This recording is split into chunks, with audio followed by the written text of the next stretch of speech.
Hello everyone, welcome to my channel. আজি আপোনালোকৰ ওচৰলৈ ইলিছ মাছৰ এটা ৰেচিপি লৈ আহিছো আৰু এই ৰেচিপিটো খুব টেষ্টি আৰু খুব কম সময়তে হৈ যায়। তেনেহলে আহক ভিডিওটো ষ্টাৰ্ট কৰো।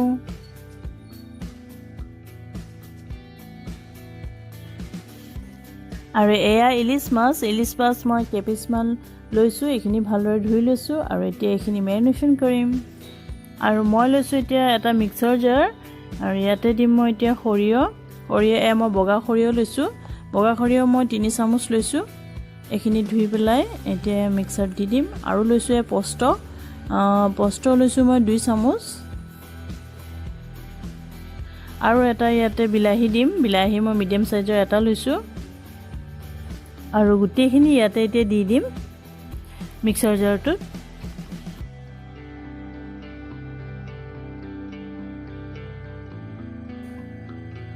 আৰু এই বিলাহীখিনি অলপ সৰু সৰুকৈ টুকুৰা কৰি দি দিছো ইয়াতে।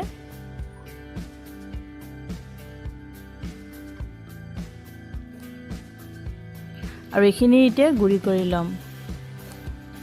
আৰু এইখিনি মোৰ এয়া হৈ গ'ল। খুব মিহিকে গুড়ি কৰিছো। সৰিয়হটো এনে খুব সোনকালে গুড়ি নহয়, কিন্তু বহুত দেৰি মিক্সিত মাৰিব লাগিব, তেতিয়াহে হ'ব। কাৰণ অকমান গোটা হৈ থাকিলে মুখত এনে বেয়া লাগে খাবলৈ, নহয় জানো। আৰু এতিয়া মই এটা বাউল লৈ লৈছো আৰু এই যিখিনি গুড়ি কৰিছিলো এইখিনি গুটেইখিনি এই ডাঙৰ বাউলটোত দি দিছো। আৰু ইয়াতে মই ডাঙৰ চামুচৰে 1 চামুচ দৈ লৈছো। ইয়াতে দৈখিনিও দি দিম। আৰু নিমখ লৈছো অকণমান। নিমখটো আপোনালোকে নিজৰ আন্দাজমতে দি ল'ব। আৰু হালধি পাউডাৰ লৈছো আধা চামুচ। আৰু লৈছো ৰেড চিলি পাউডাৰ। মই Kashmiri red chilli powder use কৰিছো, আধা চামুচ দি দিছো। আৰু 1 চামুচ মিঠাতেল দি দিছো ইয়াতে। আৰু এইখিনি এতিয়া ভালদৰে মিক্স কৰি ল'ম। আৰু এইখিনি ভালদৰে মিক্স কৰা হৈ গ'ল মোৰ। এতিয়া মই মাছখিনি ইয়াত দি দিম। মাছ মই 5 পিচ লৈছো। গোটেইখিনি নাই লোৱা মই, কাৰণ মই 5 পিচৰ জোখৰে বস্তু যোগাৰ কৰিছিলো। আপোনালোকে যদি ইয়াতকৈ বেছিকৈ বনাব বিচাৰে তেতিয়াহ'লে বস্তুবিলাকৰ পৰিমাণটো অলপ বঢ়াই দিব। আৰু এইখিনি গোটেই কেইপিচ মাছতে ভালদৰে লাগি যোৱাকৈ এনেকৈ সানি থৈ দিছো। আৰু এইখিনি এতিয়া মই 15 মিনিটৰ কাৰণে ঢাকি থৈ দিম।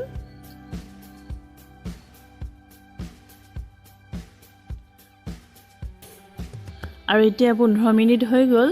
15 মিনিট হৈ যোৱাৰ পাছত এইখিনি চাওক, ভালদৰে গোটেইখিনি মছলা সোমাই গৈছে। আৰু এতিয়া কেৰাহীত দিম। এতিয়া তাৰ কাৰণে মই কেৰাহী এটা লৈ লৈছো। আৰু ইয়াতে এতিয়া অকণমান কেৰাহীটো গৰম হোৱাৰ পাছত দিছো মাষ্টাৰ্ড অইল, মিঠাতেল বহুত বেছি নাই দিয়া, অকণমানেই দিছো। আৰু এই তেলখিনি গৰম হোৱাৰ পাছত এপিচকৈ মাছখিনি দি দিছো। গেছটো কিন্তু ল' ফ্লেমতে ৰাখিব মাছখিনি দিবৰ সময়ত।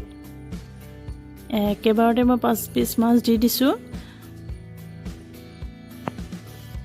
আৰু মিডিয়াম ফ্লেমত বা ল' ফ্লেমত ৰাখি এইখিনি ঢাকন দি থৈ দিছো অলপ দেৰিৰ কাৰণে। আৰু অলপ দেৰি পিছত দেখাইছো। আৰু এতিয়া মাছখিনি অকণমান ইটো চাইড উল্টিয়াই দিবৰ কাৰণে মই খন্তিখনৰ লগতে চামুচ এখনো লৈ লৈছো, কাৰণ মাছটো এইটো বহুত অলপ ঢিলা টাইপৰ এই মাছটো, গতিকে ভাঙি যোৱাৰ চান্স বহুত থাকে। সেইকাৰণে মই লাহে লাহে অকণমান দুইটা চাইড উল্টিয়াবৰ কাৰণে এনেকৈ লৈ লৈছো। আৰু আপোনালোকেও বহুত লাহে লাহে উল্টিয়াব, নহ'লে মাছটো ভাঙি যোৱাৰ চান্স থাকে। আৰু এইখিনিতে মই গেছটো অলপ মিডিয়াম ফ্লেমত ৰাখিছো। আৰু ইয়াতে এইখিনি যে আছিলে সেই বাতিটোত, সেই গোটেইখিনিও ইয়াতে মই এড কৰি দিছো। আৰু তাতে মই আৰু 1 গিলাচ পানীও দি দিম। পানীখিনি বাতিটোতে মিহলাই পেলাই 1 গিলাচ পানী ইয়াত দি দিম।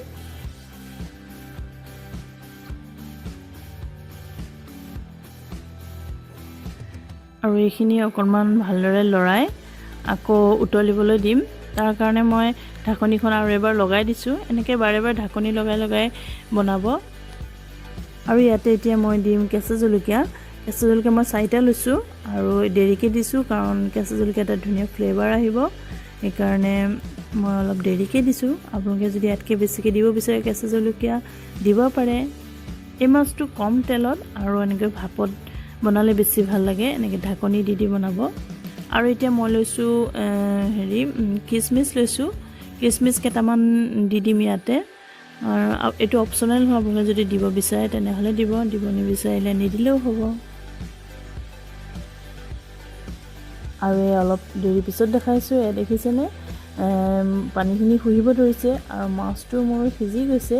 গতিকে এইখিনি অকণমান সময় এনেকৈ ৰাখি অফ কৰি দিম।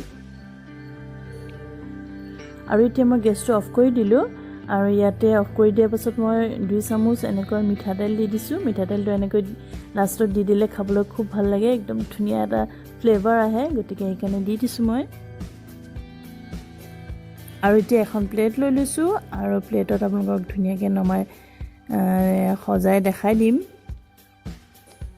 খাবলৈ খুব টেষ্টি এই মাছটো, আৰু এনেকৈ ভাপত বনালে বেছি ভাল লাগে খাবলৈ। গতিকে আপোনালোকে এবাৰ বনাই চাবচোন এনেকৈ। আৰু খালি সেয়া মাছটোত বহুত কাটা থাকে, ইলিচ মাছত বহুত কাটা আছে, আপোনালোকে জানেই। কাটাটোৰ কাৰণে অকণমান দিগদাৰী লাগে, সৰু ল'ৰা ছোৱালীক খুৱাবলৈ আৰু অকণমান দিগদাৰ হয়, বহুত বাছি বাছি খুৱাবলগীয়া হয়। কিন্তু মাছটো বহুত টেষ্টি কাৰণে বেছি ভাল লাগে। আৰু এয়া চাওক, মই ধুনীয়াকৈ প্লেটত সজাই ল'লোঁ।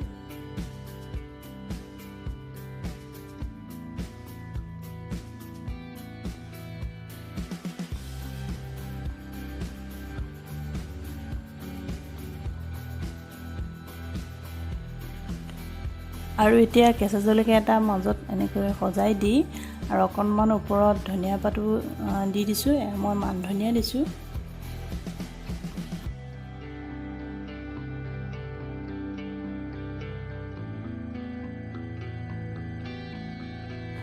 আৰু এতিয়া মই ভাতৰ থাল এখনত আপোনালোকক এনেকৈ সজাই দেখাই দিছোঁ। বহুত বেছি একো ৰখা নাই, অলপ চিম্পুলকৈ এনেকৈ দেখাই দিছোঁ। আৰু আজিৰ ভিডিঅ'টো ভাল পালে লাইক কৰি দিব, আৰু মোৰ চেনেলত যদি নতুনকৈ আহিছে তেনেহ'লে ছাবস্ক্ৰাইব কৰি ল'ব। ভিডিঅ'টো কমপ্লিট চাবলৈ বহুত বহুত ধন্যবাদ। Thank U.